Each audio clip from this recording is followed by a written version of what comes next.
नमस्कार, आप देख रहे हैं न्यूज 9 भारत और मैं हूं आपके साथ अशोक चौहान। देश और दुनिया की तमाम खबरों पर आइए डालते हैं एक नजर।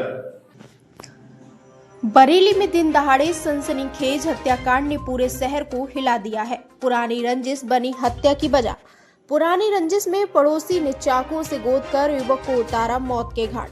12 वफात के जुलूस पर हुई थी कहासुनी। आज दो पक्षों में हुई हिंसक झड़प। दिन दहाड़े हुई चाकूबाजी में अरशद उर्फ गुड्डू की हुई इलाज के दौरान मौत। पुलिस और परिजनों के अनुसार अरशद और आमिर के बीच पुरानी रंजिश थी। कुछ समय पहले 12 वफात के जुलूस के दौरान दोनों के बीच अंजुमन निकालने को लेकर कहासुनी और झगड़ा हुआ था। उस समय स्थानीय लोगों ने बीच बचाव कर मामले को शांत कर दिया था, लेकिन आमिर इस बात को मन में रखे हुए था। इसी रंजिश के चलते उसने शनिवार दोपहर करीब 1:30 बजे अरशद पर जानलेवा हमला कर दिया। हमले के बाद आरोपी की पब्लिक ने जमकर पिटाई की। इस हमले में अरशद और गुड्डू की इलाज के दौरान मौत हो गई। मौत के बाद अस्पताल में भारी भीड़। पुलिस ने सबको कब्जे में लेकर पोस्टमार्टम के लिए भेज दिया। फिलहाल स्थिति सामान्य है और मौके पर पुलिस फोर्स तैनात है। बारादरी थाना क्षेत्र के काकरटोला की घटना है। बरेली से संवाददाता सुमित श्रीवास्तव की रिपोर्ट। दिनांक 31 मई 2025 को बारादरी के मोहल्ला काकरटोला से एक व्यक्ति के चाकू लगकर घायल होने की सूचना प्राप्त हुई। इस व्यक्ति का नाम अरशद पुत्र जहीर, उम्र लगभग 35 वर्ष। इसको घायल करने वाले का नाम आमिर पुत्र जलील, उम्र लगभग 45 वर्ष। यह इसका पड़ोसी ही है। घायल अवस्था में अरशद को अस्पताल में भर्ती कराया गया, जहां पर उसकी इलाज के दौरान मृत्यु हो गई। इस प्रकरण में तहरीर प्राप्त होने पर 554/25 मुकदमा थाना बरादरी में पंजीकृत कराया गया है।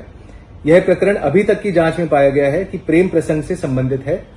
आरोपी को जल्द से जल्द गिरफ्तार किया जाएगा और उसके विरुद्ध कड़ी कानूनी कार्रवाई की जाएगी। अरे मत सर भैया, आप इनके बात करो। पीछे हटो, पीछे भाई, आप पीछे हटो भाई, पीछे हटो। क्या नाम है आपका? मेरा ज़ीशान रज़ा नाम है। ईशान, क्या मामला था पूरा? मामला ये था कि मैं अपनी दुकान पर बैठा था, तो मेरे एक भाई आए, शहबी भाई पूछने लगे कि दानिश भाई कहाँ। तो मैंने क्या हो गया, क्या बात हो गई, बता मुझे। पता तो बताया कि फर्रू के बाप ने गुड्डू भाई के चाकू मार दिए। घटना स्थल पर जब मैं पहुंचा हूं तो वहां चाकू पड़ा हुआ था और हमारे भाई गुड्डू भाई की डेड बॉडी वहां पड़ी थी। क्यों मारा? इसके पीछे क्या कारण था? इसके पीछे कोई कारण की वजह हमें पता नहीं चल पाई है।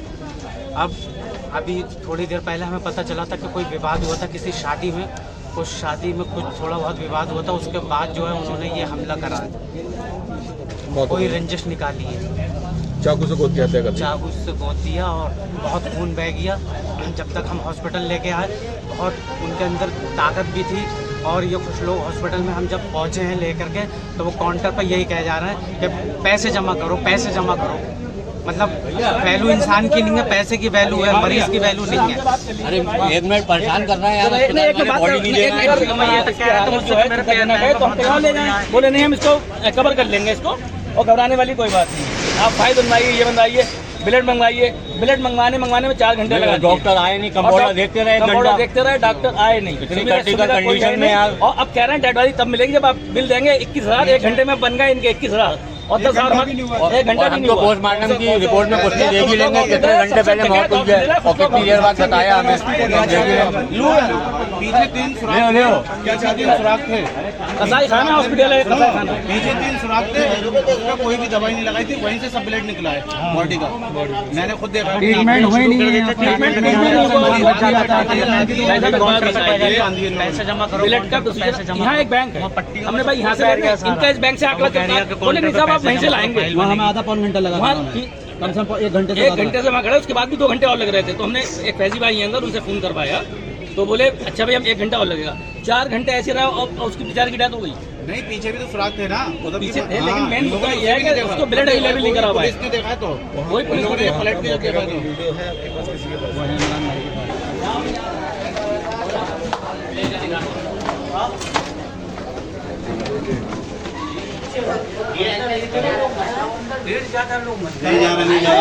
जो गए बस वही गए, नहीं जा रहे हैं, किसी को नहीं गए, बस अभी समय लगेगा, बाहर ही खड़े।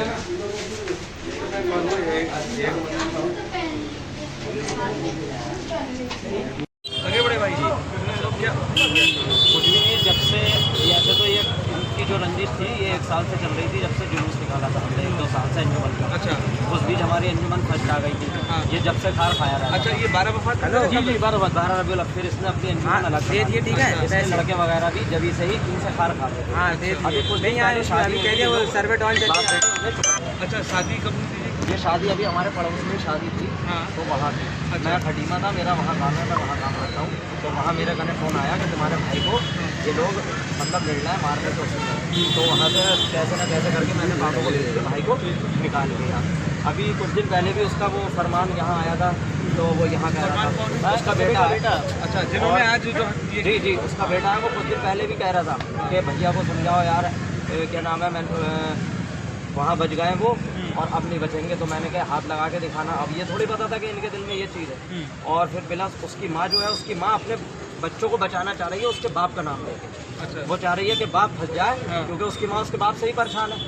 वो चाह रही बाप फंस जाए, मैं मजे से अपनी ज़िंदगी काटूँ। उसके भैया हुई है सऊदी में, ये यहाँ टहलता रहता है पूरे कांडों की तरह। और कुछ दिन पहले अभी यहाँ एक कांड हुआ था, मुश्किल से 7 महीने पहले, तब भी इन सब भैयों ने उस मजदूर को मारा था। उसके गवाही कई लोग हैं यहाँ देने वाले, ऐसा नहीं है कि मैं बोल रहा हूँ, कई लोग यहाँ हैं और यहाँ सब गवाह थे। पूरा टेम्पो लेके सब बाप बेटे उसके ऊपर चढ़ गए। तो हम ही लोग सबने मिलके बताया था कि छोड़ो, जब पैसे दिए थे मजदूर को, तो इसने चढ़ा दी। और मेन रोल जो है उसकी माँ जो है, वो सिर्फ अपने बच्चों को बचाना चाह रही है, उसे फंसा रही है। वो लोग क्या करते हैं? वो लोग इनका आरी का भी काम है, जरी का, और इसके 2 बेटे वहाँ सऊदी में हैं। और एक बेटा भी यहाँ पे है। तो 3 बेटे हैं, वो भी इन्वॉल्व हैं इसमें, उन्हें बचाया जा रहा है। एक फरमान है, एक ज़ैनुल है। एक तो छोटा है, वो तो नहीं था, वो नहीं बोलता था। ज़ैनुल और फरमान बहुत बोलते थे, वो दोनों जन। जैन फरमान इसमें इन्वॉल्व हो सकते हैं। हाँ, इसमें बिल्कुल फरमान तो बिल्कुल 100% हो सकता है। और दूसरा वाला भी हो सकता है, हाँ, है। दोनों हैं ये, क्योंकि ये हॉल में जब कांड हुआ था तो ये जब भी तीनों बाप बेटे वहाँ चुपके हुए थे। अच्छा। हाँ, वो मतलब तो पहले जो शादी में लड़ाई हुई ये थी, अभी उस समय शादी मुश्किल से थोड़े ही दिन पहले हुए। वैसे तो इन लोगों के दिमाग में जो जुलूस से ही चली जा रही है। मैं बताऊँ आपको, इनकी हमारी मस्जिद की अंजुमन निकलती थी फैज़ानी नूरी, फिर इसने इसी मस्जिद की और हमारे मोहल्ले के लड़के भी काट लिए थे कुछ, मतलब उन्हें बड़ा चढ़ा के अपने साथ लगा लिया था। तो मेनली जो विवाद शुरू हुआ था वो अंजुमन को लेकर शुरू हुआ। अंजुमन को लेके इसके दिल में बस चलता रहता था, पर अब ये थोड़ी पता था कि इसके दिल में ये चलता रहता है। इतना बड़ा मॉडल नहीं था, लेकिन ये चलता रहता है। अभी इसने शादी में कुछ ज़्यादा ही हरकत कर दी थी। हम लोग वहाँ नहीं थे, इसके ही रिश्तेदारों ने मुझे बताया था कि ऐसा ऐसा गलती इन्हीं की थी। तो हमने कहा चलो। अच्छा, आप कहाँ हैं ये आरोपी सब? अभी लड़का तो शायद उसका पता नहीं, मैं तो अभी खुद खटीमा से आया हूँ, मैं चला गया था। वो मुझे ही तो छोड़ने आए थे। हाँ। मुझे छोड़ के, वो मेरी भाभी एडमिट है मिड सिटी में, तो वो मुझे छोड़ के में आए थे, खून देने जा रहे थे। तो बोले मैं अपना कारखाने से अभी आ रहा हूँ, बस इसी बीच इन लोगों ने वहाँ पे घेर लिया। मैं अच्छा, वो मतलब आपको घर पे छोड़ के गए हैं? आपके मुझे भाई छोड़ के गए, फिर वो कारखाने गए, खून देने जा रहे थे। अच्छा, आपकी भाभी एडमिट है? डायलिसिस हो रही है वहाँ। अच्छा, उनकी तो वो उनको खून देने के लिए लड़के को लेके जा रहे थे, खून निकलवाने के लिए, चेंज करने के लिए एक्सचेंज। तो वो कारखाने गए थे, कुछ रखने गए हो या काम किसी काम से गए हो, ये नहीं पता, पैसे लेने गए थे, जो भी गए हो, बस इसी बीच उन्होंने वहाँ उन्हें घेर लिया। तो अकेले थे उस समय? बिल्कुल अकेले, कोई कारखाने में कोई भी नहीं था? नीचे कोई नहीं था। नीचे भी कोई नहीं? अच्छा, कारखाना ऊपर है नीचे? ऊपर है कारखाना। अच्छा, मेन काम ऊपर होता है? जी। अच्छा, नीचे भी कोई परिवार रहता है क्या? नीचे परिवार वगैरह रहते हैं अब वहाँ। अच्छा, मतलब किराए पे उठा रखा है? किराए पे होंगे। अच्छा जी। वो कारखाना आपका ही है? तो ये भी वहाँ काम करते थे, कारखाना हमारा नहीं। अच्छा, कारखाना आपका नहीं, ये काम करते थे? जी।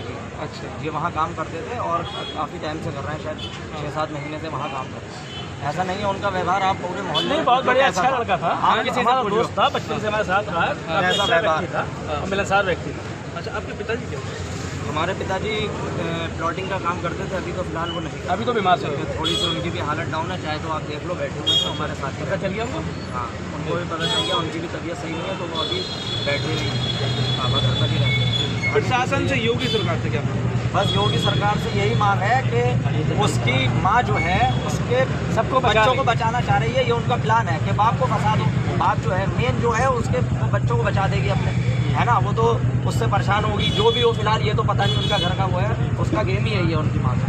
वो बचाना चाह रही है, सामने जो बात उन्होंने रखी है वो यही करना चाह रही है। वो अपने बच्चों को बचाना चाह रही है। और उसके बच्चे, आप कहीं पूछ लो, कई बार यहाँ झाड़ कर चुके हैं, यहाँ पे भी उसके बच्चे यहाँ इन्वॉल्व थे। उन्हीं लोगों ने सबने उसके साथ, लड़के के साथ, मजदूर के साथ हरकत करी थी। वो गरीब था, उसको पैसे दे उनके निपटा दिया था।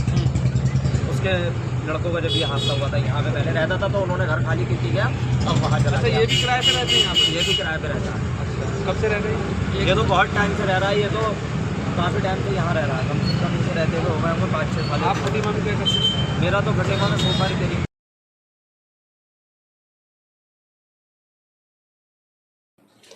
यहाँ खबरों का सिलसिला कभी नहीं थमता। सिर्फ और सिर्फ बने रहिए न्यूज़ 9 भारत पर।